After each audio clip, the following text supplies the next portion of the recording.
বড় বিল্ডিং বানাতে পারছি, বড় কারখানা বানাতে পারছি, কারখানার অফিস বানাতে পারছি, কিন্তু একটা ছোট্ট জায়গা নামাজের ঘর বানাতে পারছি না। আজ আমরা এতটাই মূর্খ হয়ে গেছি, আজ আমরা এতটাই জাহিল হয়ে গেছি, এতটাই আল্লাহর কাছ থেকে দূরে সরে গেছি। কারখানার ভিতরে অফিস বানাতে পারছি, কিন্তু নামাজের জন্য একটা মশাল্লা বিছানার জায়গা বানাতে পারছি না। আর আমি নিজেকে দাবি করি আমি মুসলমান। সামনে মসজিদে নামাজ চলতেছে, একজন মুসলমান হয়ে কি করে মসজিদের সাইড থেকে পার হয়ে চলে যেতে পারে? আমি তো অবাক হই। শুধু নামাজটাকে শুধু আমাদের জন্য, এই কটা মুসল্লির জন্য?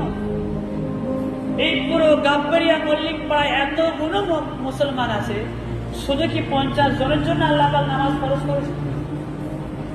শুধু কি এই 50 জনের জন্য আল্লাহ পাক নামাজ ফরজ করেছে, আর কারোর জন্য কি ফরজ করে নাই?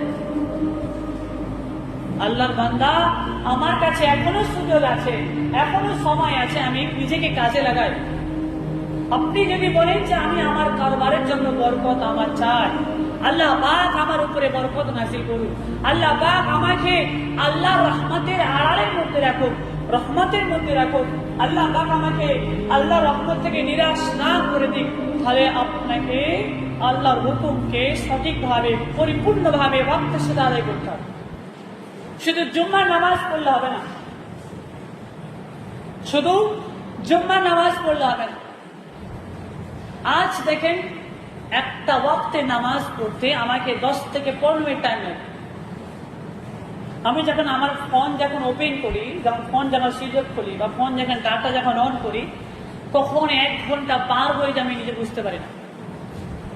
আমার কাছে রিল দেখতে 8 ঘন্টা 40 মিনিট 1 ঘন্টা পার হয়ে যায় আমি নিজে বুঝতে পারি না। রাত্রিবেলা যখন আমি রিলস দেখি, যখন আমি ইউটিউব দেখি বা যখন ফোন দেখি, কখন রাত্রে 12টা বেজে যায় আমি বুঝতে পারি না। আমি পরিবারকে নিয়ে যখন আমি ঘরে সবাইকে নিয়ে যখন আমি টিভি দেখি, আমার কখন রাত্রে 1টা বেজে যায় আমি বুঝতে পারি না। কিন্তু ফজরের নামাজের জন্য 10টা মিনিট যে সময় দিতে হবে, এইটা আমার হুঁশ থাকে না, এইটা আমার হুঁশ থাকে না। ঈশার নামাজ 10 থেকে 15 মিনিট লাগবে, এই নামাজটা পড়ার জন্য আমার কাছে টাইম নেই। কিন্তু পরিবারকে নিয়ে সবাইকে নিয়ে টিভি দেখার জন্য আমার কাছে টাইম আছে, কারো বিষয় নিয়ে সমালোচনা করার জন্য আমার কাছে টাইম আছে।